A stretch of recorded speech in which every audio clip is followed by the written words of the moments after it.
everybody. I'm Candid Frank Stanisci, and you're watching CFL Talk. Here on the Spanglish World Network on Zingo TV, channel 250. Please remember to download the Zingo TV app at the respective app stores for iOS and Android devices. While you download, make sure you rate the app. And, of course, we're on Zingo TV. It's also available on Google Chromecast, Amazon Fire TV sticks, Roku sticks, and also all smart TVs 2016 forward. Joining me, as usual, is David Morassutti. Well, it's another CFL week, and there were some really good games this weekend. Yes, there were some good games because we did say that the West provided the most intrigue because there's nothing set in stone in terms of the settings, standing. So I'm very, very happy that we did get a week where we're keeping the chaos open just a little bit longer, delaying the inevitable a little bit longer. So I do like that. Well, right now, all we got left to worry about are the seedings in the Western Division. They need to determine who's going to be first. That's already been decided, and it's been that way for a month in the Eastern Division, with Toronto doing that. We're still not 100% sure who's not or in the playoffs in the Western Division, with Saskatchewan's loss, Calgary's win. They're still, they're in control of their own destiny with two of the worst options you'd want to have this year if you're in the Western Division. You got to beat the 1 and 2 team. We don't know which one's 1, we don't know which one's 2, but we do know they're both 1 and 2, and that's the team. Those are the teams that Calgary has to beat. Boy, oh boy, they're going to really have to earn the playoffs this year, because I don't know about Saskatchewan losing at home to Toronto, which would have to happen to give Calgary a bit more of leeway.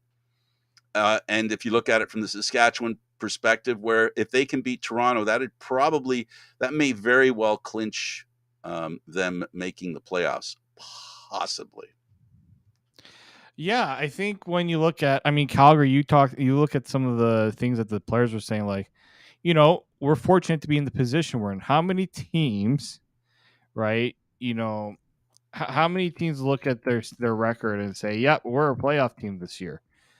Because Stamps are 5-11, and yet they control their destiny, because if they win, right, they put themselves in a launching pad right now. And here's the thing, the records would tell you that it doesn't matter who makes it to third in the West, because they got to play the Lions or the Blue Bombers, as you said.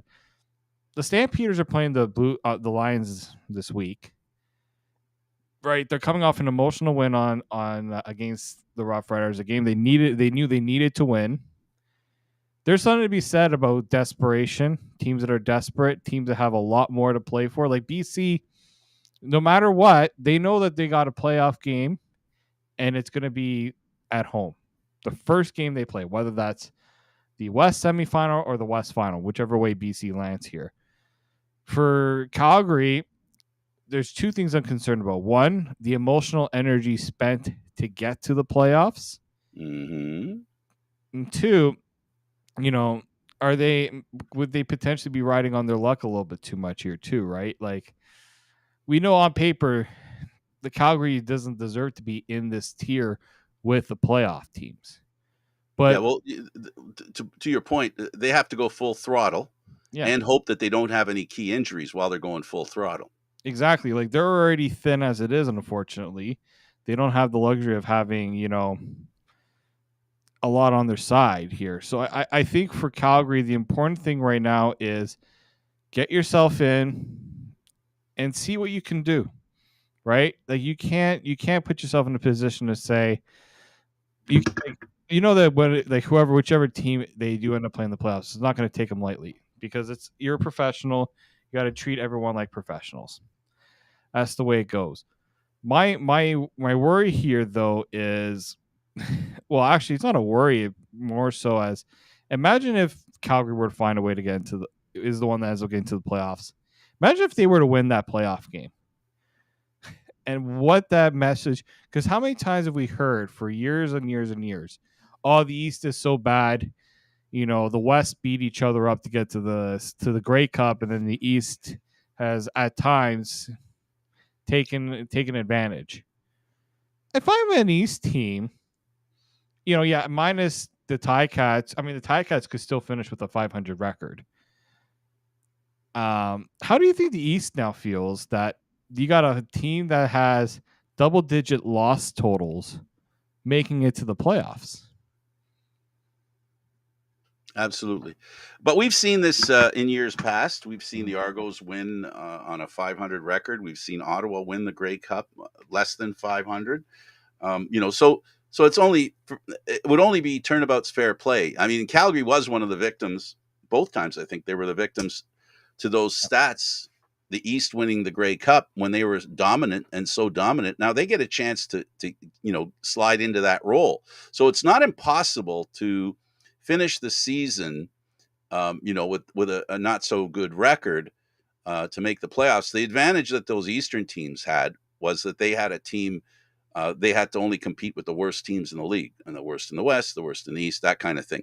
In this case, Calgary's trying to make the playoffs, and Saskatchewan's in their way, obviously. So yeah, I really like the way these games are shaping up. I mean, at this time of year, we're used to games that are not that meaningful, right? It's it's kind of nice that we saw those two games back to back that had meaning. They were played like there was meaning, and that's what that's the definition of being professional sports, right? That, or being a professional team or a professional player. When you put that kind of effort, we saw Ottawa lose to Toronto like they've lost too many times this year. They've talked in Ottawa about the issue isn't effort. They make the effort. They're just not executing. I would suggest that that question might be answered by maybe they don't have the right game plan. But then again, how do you say that when you see what Ottawa did in the first half, and then you see what they did in the second half? So there's something missing there that they need to fix. And the Argonauts did not look very defensively acute. They did not have defensive acumen on their side. They were terrible defensively, and then I guess I don't know whether they worked things out or Ottawa lost track of how to generate offense. I don't know which, but those are the kinds of games that can be interesting, even though they smack of poor football. Right? I mean, the score was high. 40-23 is a lot. There are a lot of points. So if you love, scoring, you got your share of that. But a lot of the scoring that we saw was less about the fight and the defense. It was just the offenses seemed to have they had their own way with the defenses in that game. Yeah, I mean, no, there aren't. Every game is not going to be pretty, right? It's not like you're going to have these games. It's an 18 game season. Not everyone's going to be at their best, especially when injuries are happening, guys are banged up, the weather's changing, conditions can have an impact too. So I'm not surprised to see games and efforts like this. It's bound to happen. And unfortunately it happens at the time of the year where usually you have the most intrigue. In the CFL, it just feels like in past years, everything seems to be predetermined early on in the season, and there's not as much shuffling as we'd like to see. So. Absolutely. So to close up the Toronto Ottawa game, Toronto goes 9-0 at home if you count the game in Nova Scotia as a home game, which it was counted as. So they went 9-0 at home this year. Great record. They're challenging for the best record in Argo football history, right? So, that's another thing that they're playing for. So even though they're not playing all their starters, they still have a reason. They've convinced themselves of a reason to keep playing and keep trying. We were in the locker room and they reminded us of that, right? So that's on their mind. Being a team of history is on their mind. So they're still living with motivation, which is a good thing when you're in that situation. That's one of the problems with when you clinch and when you're way ahead of everybody and there's no threat, especially as early in the season that the Argos did.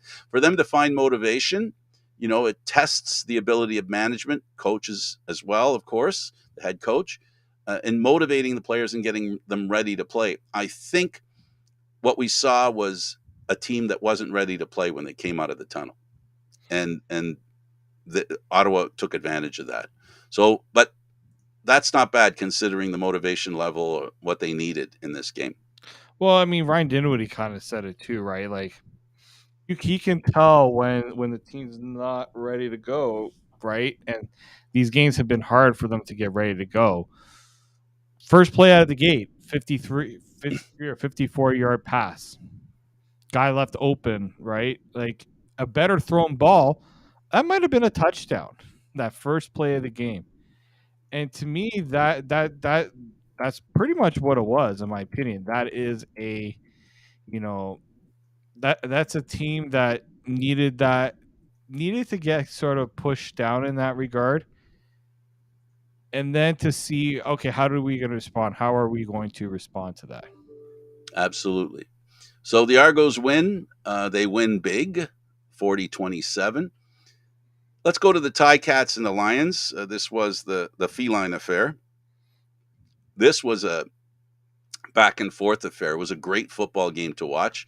And somehow after the loss, Hamilton's a team that can't afford to lose. Not if second place was their thing. So they at least convinced at least the home crowd and the media that covers them. They were able to say they looked really good against the first or second best or third best team in the league. They looked really good, and the way they played was awesome. So they got something out of it. I don't know if that's fool's gold or not. What do you think? I think right now, if you're the Hamilton Tiger Cats, it's unfortunate you're not going to have that home playoff game. Mm-hmm. But the last few weeks, these have been competitive games they've been in. Most competitive games I've seen them play all year long. Absolutely. With a lot of confidence now that you got both quarterbacks going, both your top two guys. Question now is which one is the one that's going to They get. have a third too, which an outside chance to be a starter, but he's starter-ish. Yeah, I think the big one for me here is you got two guys who are you're 1 and 2. You got the third guy who's had a lot of game playing time this year. Obviously, there's one you would prefer over. There's two you prefer over. Well, Boleva Mitchell's who they want under center. That's who they want. There's no doubt that's who they want. Oh, there shouldn't be any doubt in my mind of who they would want to start. My question here now is, when does that proclamation get made? And now that you don't have as much to play for, are you going to continue to? Is this going to be kind of like an open tryout for the other guys? Well, they're all like they can now do what the Argos have been doing all month, and that is they can rest guys, which is great going into the playoffs, being able to rest guys. They don't have that many games to play with that subject. They can't let players get stale either. That's a concern for a lot of teams, and we've seen it with concern that Kelly's a bit rusty and he needs to get into shape. We know that Bo Levi Mitchell played a quarter, then he played a half and a bit. We know maybe that he'll probably play the better part of a game, maybe 3/4, if not the whole game, the next game. And then they might split the last game. I wouldn't be surprised if they did that. But really, we're going to find out how much they're depending on Bo Levi Mitchell and how much they feel he's their guy by how much he plays in these last couple of games. Yeah, I think like if you're Montreal, I know that you feel good about having that home game, but I don't know how I feel about going up against a team that seems to have found some momentum. That's right? The price you pay when you don't finish first.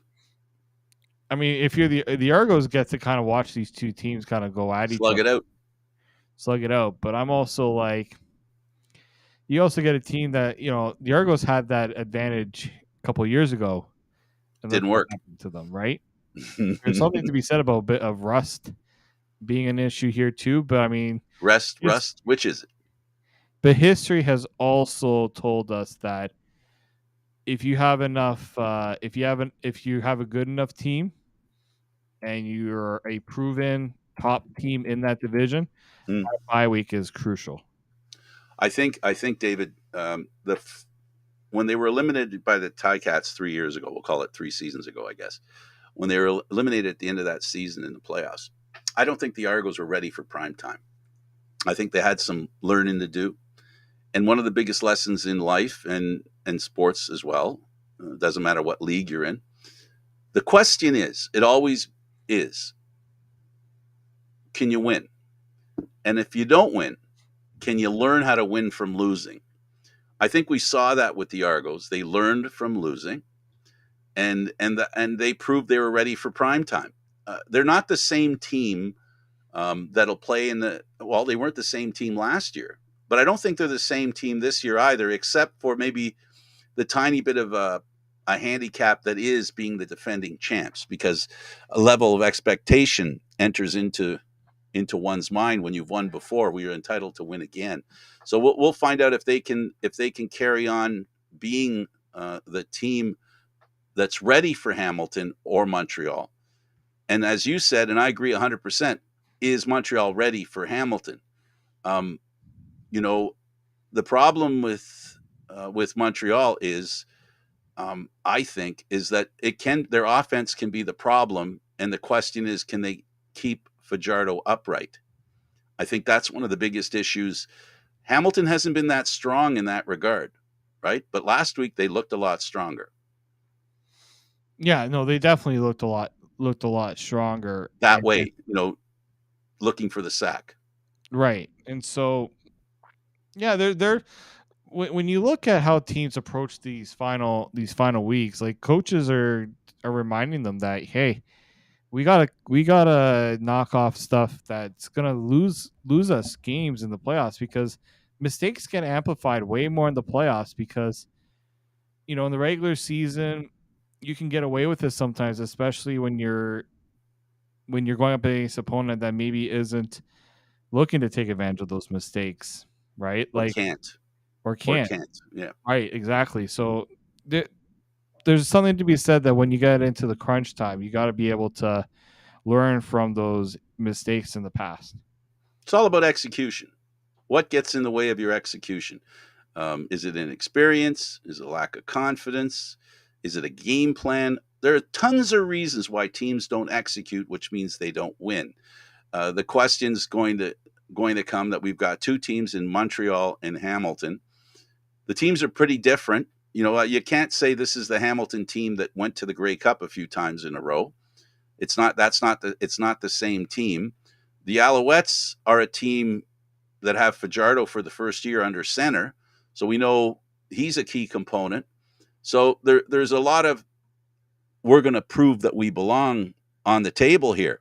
There's can you take the victory? Because you can't expect either of these teams to hand it to you. You're going to have to take it. And the question is, how will these teams take victory from the other in a couple of weeks? So we're going to find out. These two teams are going to be resting. And I like this game against the Lions. The Lions, again, one thing they've done this year is they've proven that they can win the hard games, the games that are easy to lose, the games that are on the precipice of a loss, and they can snatch victory from the jaws of losing. And they've done that this year. I like the Lions, but again, they're one of those teams. They're one of those teams, like we've seen a lot of the teams this year, that they have bad days. They have bad days, and they didn't have bad days. But what we've learned about the Lions here is, don't count them out. Right. And don't give them an opening. Like Hamilton did a fantastic job in that game, but what did they do? They gave them that opening near the end, right? Absolutely. They gave them that opening in the end, and I mean that was some that there was a lot going on in the final minute of the game, right? It looked like the Lions were going to screw themselves out of that win because they took that late penalty, pushed them back out of field goal range. Then they found a way to get back into field goal range, and it helps to have a good kicker in the CFL. I think that's something I think more people are starting to realize now. You have a good kicker, you're going to have a chance to win a lot of games in the CFL. Absolutely. So one thing for sure, we've learned a lot in that game, the Lions and the Tiger Cats. Two things that both these teams need to worry about in the playoffs, and that's inconsistent play, which is not their own domain. Every team has to worry about being consistent within a game. Each team has to ensure that all three disciplines are things they can count on to win a game, not to lose a game. So we saw a lot of that in that game. And then we watched the Stampeders and the Roughriders, and the Stampeders. I don't know. They in the first half they looked like they were. I don't know. They didn't look like they were in the game, David. I like it. It looked like, okay, well, this was a great season. We gave it a shot. Yeah, and sometimes the pressure and the nerves can get you. I'm wondering maybe if that played a little bit of a factor too, right? But again, it's not how you start. If you keep it close, if you keep yourself in position, you're going to find a way to win the game. If you have that belief. Yeah, sorry. Go ahead. No, like if you have that belief that you're going to win the game, you can have a bad start. You can overcome a bad start. And in a lot of ways, it's kind of good that you have to go through those situations, right? It's a good thing that you have to find a way to push through those periods where, you know what, we didn't have our best. We may have it been in the hole early on. It's one thing to do it constantly, because it's not sustainable to have to constantly go through that. But I do think that there's something to be said about being in that position and finding a way out of it, finding a way to say, we're not losing this game. We are going to find a way to win this game. It's not going to be pretty. It's going to be ugly. But those are the games that teams are very proud of when they find a way to win, because it shows character. It was nice that Kadeem Carey, had a couple of carries, really only 32 yards, but they need him to work, and he did in the second half a little bit. My player of the game, and the one that could have really won this for Saskatchewan, was the ex-Calgary Stampeder, Sean Bain Jr. He had a great day, and unfortunately for Saskatchewan, Jake Dolegala, I don't know, just all of a sudden in the second half couldn't make it happen. I mean, when you have, 5 turnovers in the game total as a team, you're not winning many football games. Even in the CFL, sometimes you can get away with those types of those games, but very often not. When you are that careless, when you're playing that carelessly, you kind of get the results you deserve. And I think that's a game there that Saskatchewan was guilty of, and in a lot of ways, it's been par for the course for them. 6 straight losses. I know that can't change. Craig Dickinson's trying to keep every measure of faith and confidence in his group, but I don't know how much the message is really being sold and being accepted right now by fans right now. They're seeing this team in a free fall, right? This was supposed to be, you get yourself into that second playoffs, into that last playoff spot. You're in a good spot. Calgary's having a really bad year by their standards. Sure, you're not playing at your best, but at least you're putting yourself in a position to go out and basically say, we can still give ourselves every chance to be in the playoffs. And what do? They open that door wide open for Calgary. So absolutely, you got to really feel for Saskatchewan fans. I'm usually not one to have sympathy for them, but well, I am. I know a lot of them. They know me. I've gone to Argo games in Saskatchewan. I haven't this past year. I know many of them, and I know how diehard they are. They're the most dedicated, and I'll say this too, and they can smack me around a little bit when I see them, but they're one of the most insecure football fan bases. They feel snake bit. They really feel snake bit. Hamilton's fans have been. It's been like Saskatchewan was up here, and Hamilton's fans are starting to get there too, and you can't blame them. I mean, their teams do things that strike to the insecurity of the fans, and all I can say is, as far as the Roughriders are concerned, yes, Calgary has the tiebreaker.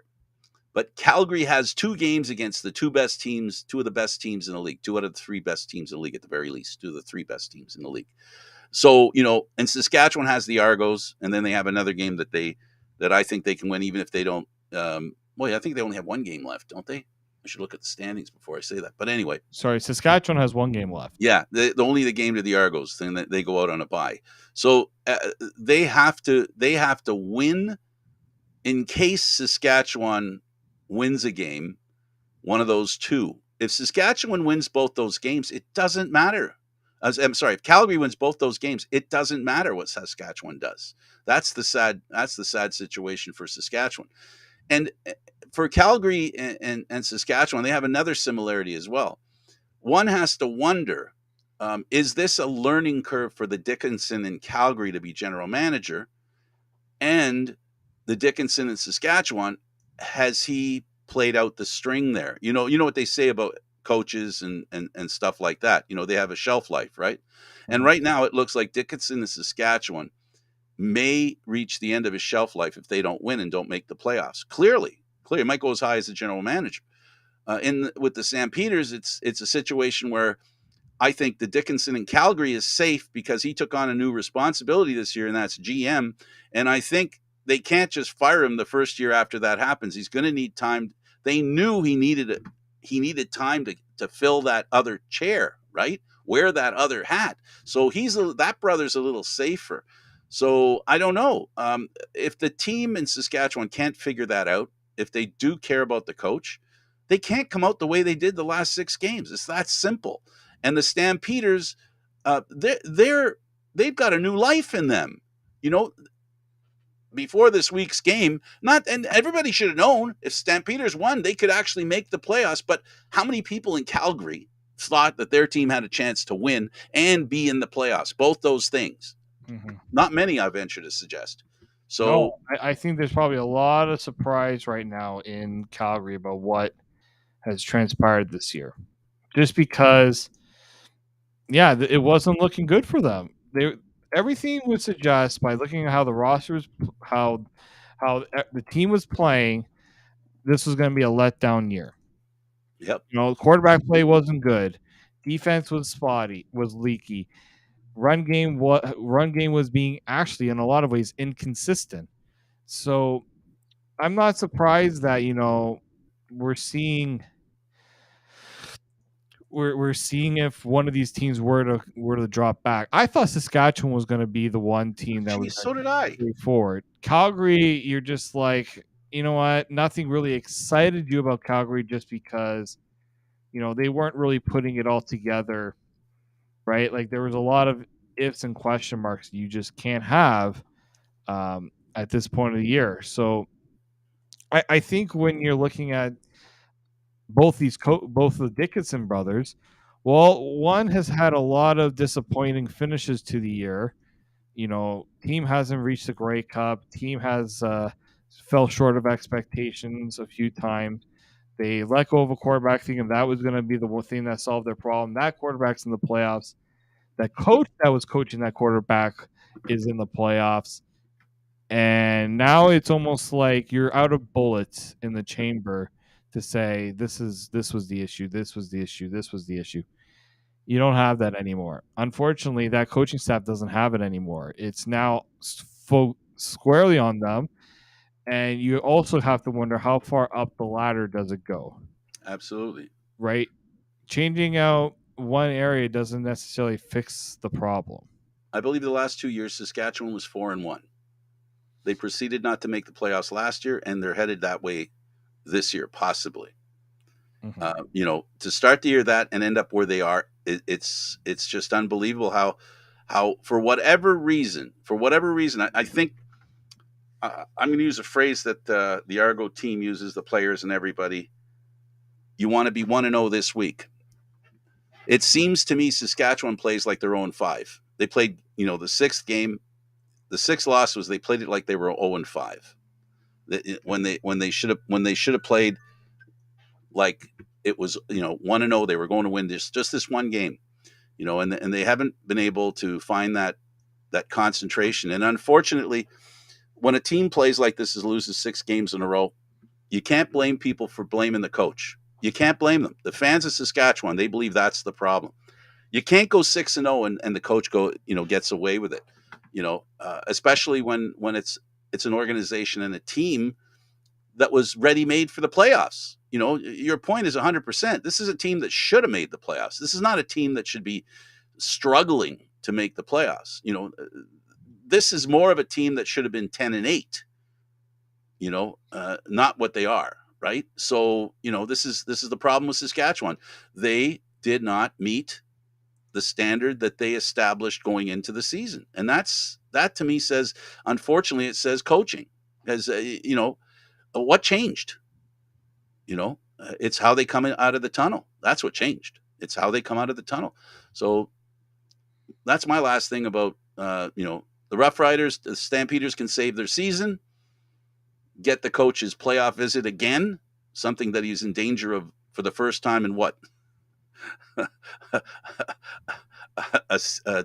and a half years. He's been in the playoffs straight as a coach, this is new for the Calgary Dickinson. And that's the last thing I got to say. There's too much. Yeah, no, for them, for Saskatchewan, there were talks about it last year. Do they move on from the coach, right? Oh, but there's got to be changed. So they're like, okay, we're going to send out Jason Moss and Cody Fajardo out, trot them out, and say, all right, here's your pound of flesh. Those guys move on, and what's changed, right? And so now the question now becomes is, are they going to now take a serious look at what went wrong this year? Absolutely. And then we talked a little bit about the Alouettes from the perspective of playing Hamilton. They beat the Elks 35-21. The Elks recovered their season, proved to be a really good team towards the end of the season. But I think this game looked like a game that the Elks players were deflated. Because, it's been a tough emotional season for them. That 0 not winning for whatever it was, how many games. And now, the end of the season comes and they finally, after playing really well, it wasn't enough. And I think this was a game where they were just emotionally spent. I mean, let's also not forget that you have a bad quarter, right? You allow 32 unanswered points. Yeah. And I think that last week's loss was took an emotional toll on this Elks team, right? They were supposed to be fighting for a spot right till the end, potentially, and they lost steam at the wrong point of the year, where you had such a brutal start. You bring in Trey Ford, you give him that opportunity. He comes out and he shows that he can be a quarterback in this league. You go on this pretty decent run, think you still have an opportunity, and then too little, too late. So I do think, it was a bit of an emotional roller coaster for that Edmonton team. Just too much up and down. But it was also just, look at the mistakes they made, right? Once again, special teams. You go out, you miss a field goal, and what happens? That field goal gets brought back all the way. How many times has that happened to this Edmonton team? Too many times. Right? How many times have they made those mistakes?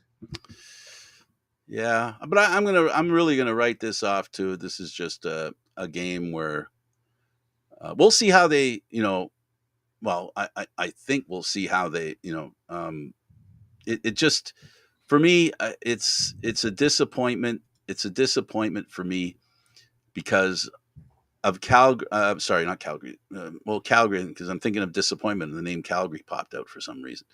The Elks, regardless of their former name, this is an organization, a proud organization. This is an organization that has fans that have a right to believe that they are a Class A team, a Class A organization, and they've suffered for far longer than I like. I wish they could recover.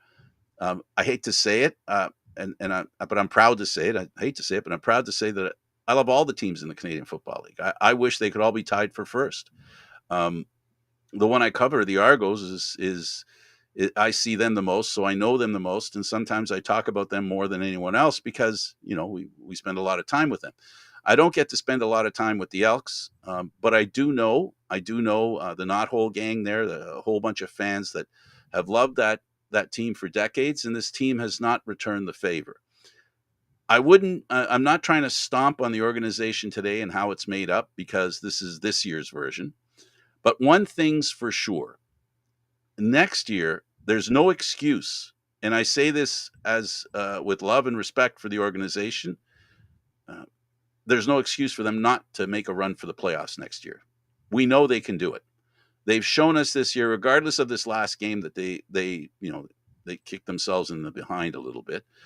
But they have the ability to make the playoffs and to challenge for the playoffs, and hopefully they will. To me, they're the team that I started to pull more for, David. It's that zero that they overcame finally, and how it was like you're sick, and then all of a sudden you recover, and you have that moment you go, I feel better again. And for them, they had that moment, and they rode it for a little while. They just didn't ride it. They weren't be able to roll 7 or 11.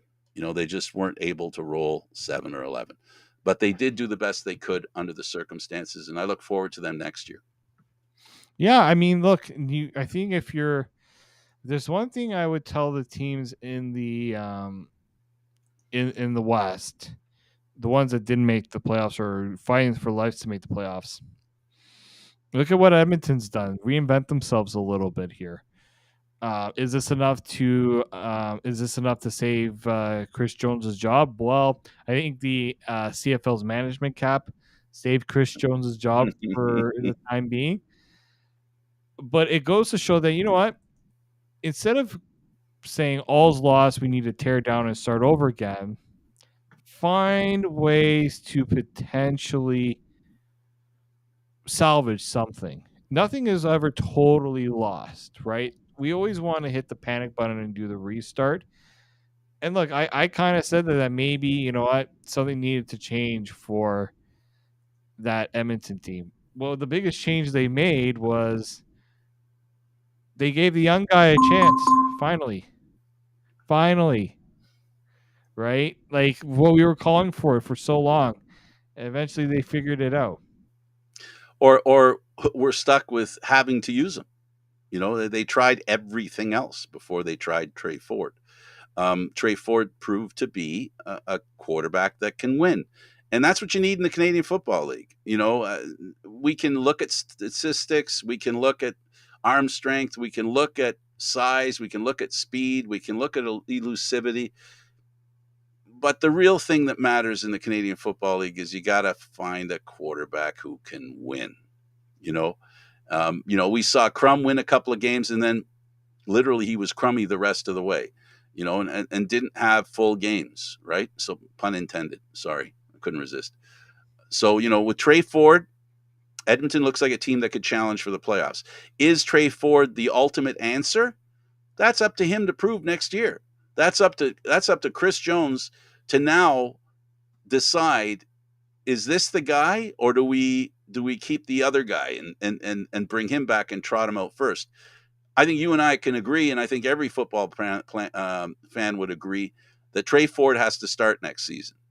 He has to lose the quarterback position.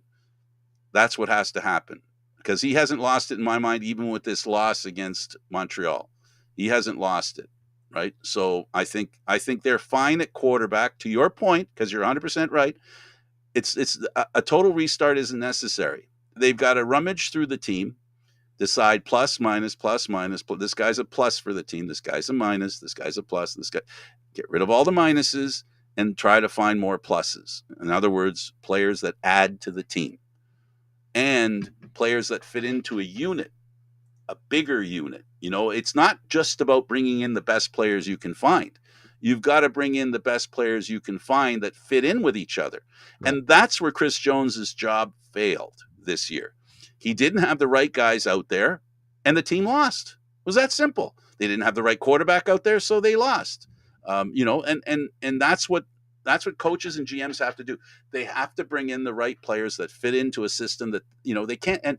I was going to say that fit into the system, but no, that isn't true either. They've got to create a system that fits the players too. There's a symbiosis there. There's two, and Edmonton worked at cross purposes, and that's why they didn't make the playoffs. And hopefully, Chris Jones learned from that. He's been pretty good for a long time, David. He's worked magic. This is the first time he's actually had it to take a step back. The first year in Saskatchewan, he didn't have a great record, but it was his first year in a team that needed to rebuild. So that's a write up. Mm. Well, how long? And how long would you keep that leash going? Right, like eventually, at some point, results have to be shown. And I think for Chris Jones here, in this last few weeks, he's had a real opportunity to really see who wants those jobs. Right, when you have nothing to play for, see which players are trying to give you something. Right, they're really trying, and they really show that they want a job next year and things like that. I think that can't be overlooked. That's stuff that should not be overlooked. Absolutely. He likes dragging around all his favorite coaches, but he's got to have players that can play for those coaches. He's got to have players that fit in. We saw with the offensive coordinator couldn't make it work with the quarterbacks he had. And, so now they're doing what they're doing, and they look pretty hopeful. I didn't want to leave without an opportunity to talk for a few minutes about the MOP. I keep hearing about the MOP, and there's a lot of noise about the two quarterbacks in the Western Conference. Of course, you know who I'm talking about, right? So Collaros and Adams. And then, of course, in the Eastern Division, it's pretty much a lock with the quarterback that's there. That's Kelly. He hasn't really gotten that much respect from the media, I don't think. Do you think he deserves that sort of? He's like an also-ran. He's like third, and then you throw in Brady Oliveira. Some people are suggesting he's even fourth, in the MOP balloting. So here's my thought, and no one has actually really ever asked me my Well, thought. consider me asking you. So thank you, Frank, for asking. You're welcome. Here's the thing. In the CFL, it's called the most outstanding player. Not like in other sports where it's called the MVP, the most valuable player. Explain the difference. The difference here is in the CFL, it's the players generally who put up the best numbers, put up the best stats. The MVP is the most valuable player to There's his an inference. team. There's an inference there. There. A difference. If we were talking about MVP, without a doubt, Chad Kelly, MVP, the Argos have lost both games where he hasn't played or left the game, hasn't and wasn't in for the rest of it. Right. When he is in, the Argos are without a doubt the best team in the CFL. Now, when you're looking at the numbers, everyone will say, well, then it should be Zach Collaros, Brady Oliveira, Vernon Adams Jr. And the numbers would suggest yes, except total numbers can be deceiving because and also there's a reason for numbers too, right? That go beyond the person that you're judging. I don't just look at passing yards, and unfortunately, the CFL's stats don't really help a lot in this regard as well. So I always tell people go and check out the football database. That's where you're going to get the better stats, at least for this in the CFL's case. For now.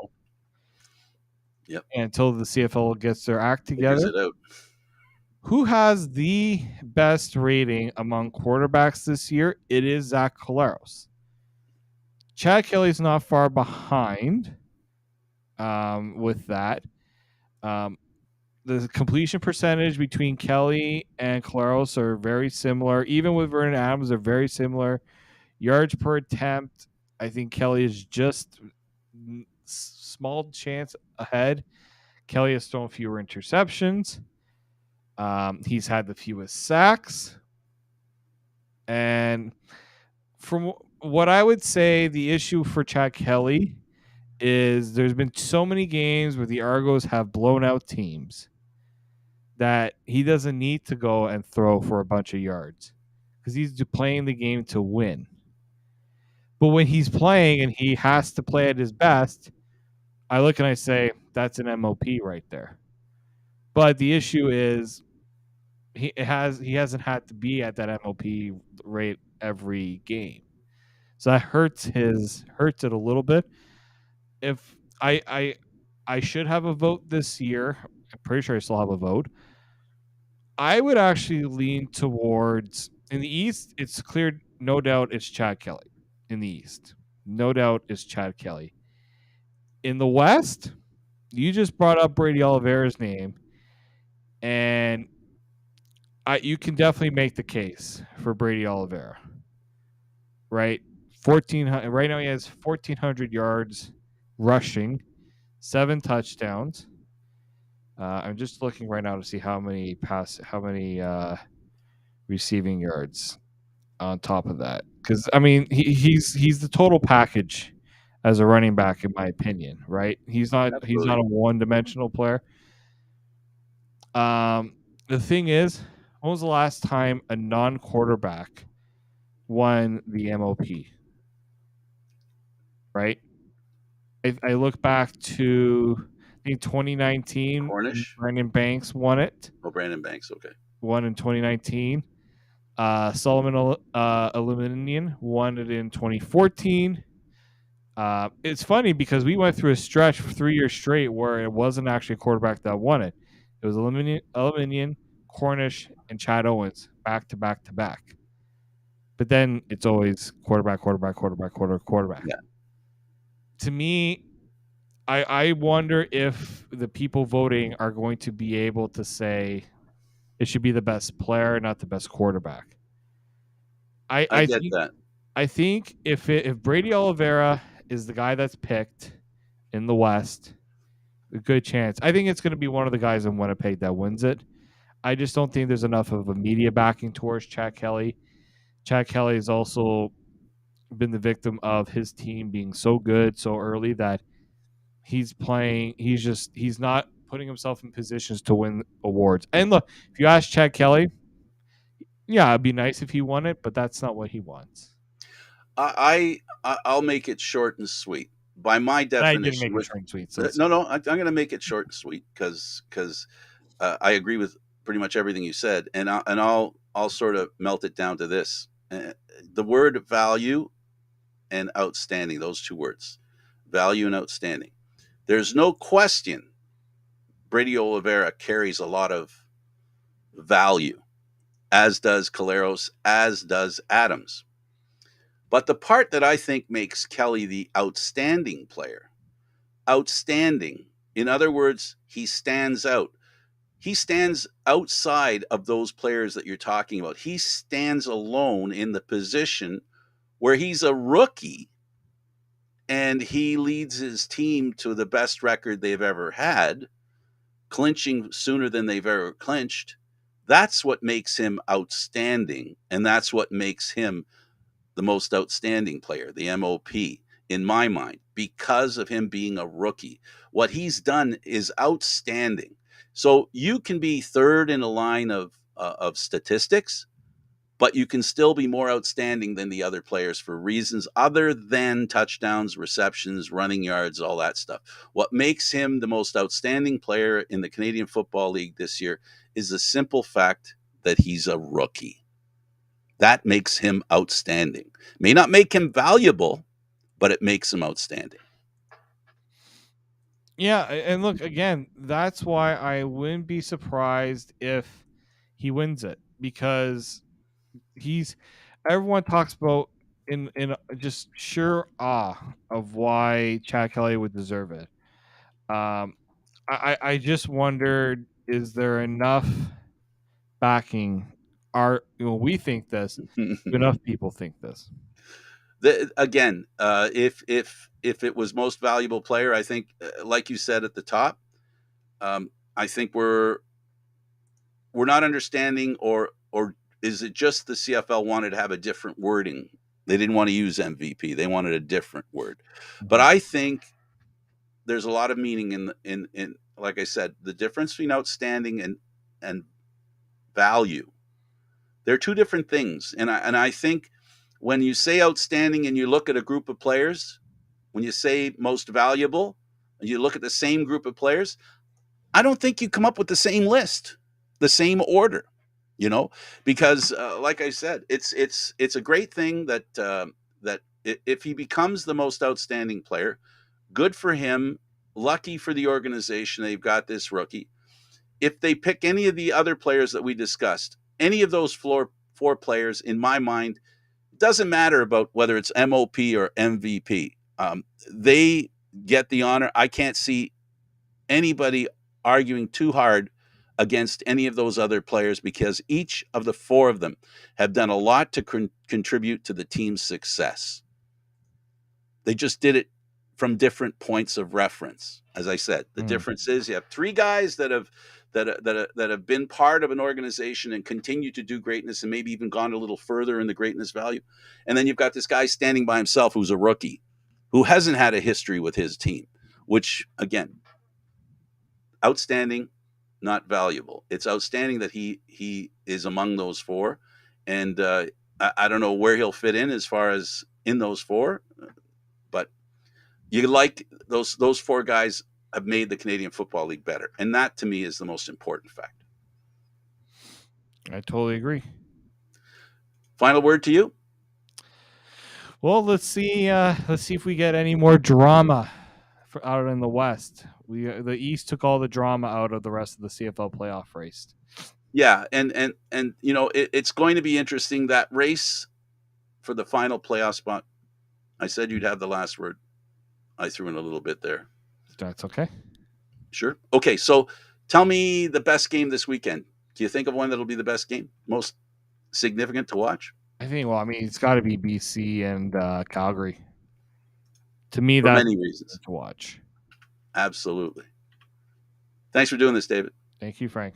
For David Morassutti, I'm Candid Frank Stanisci. Thank you for watching CFL Talk, airing live Mondays at 9 p.m. We did a little different time today. This show can also be heard on the Spanglish World Radio Network. For CFL Talk, news, entertainment, and other sports programming, please check out spanglishworld.ca. Spanglish World. Watch it here, read it, download it, and live it.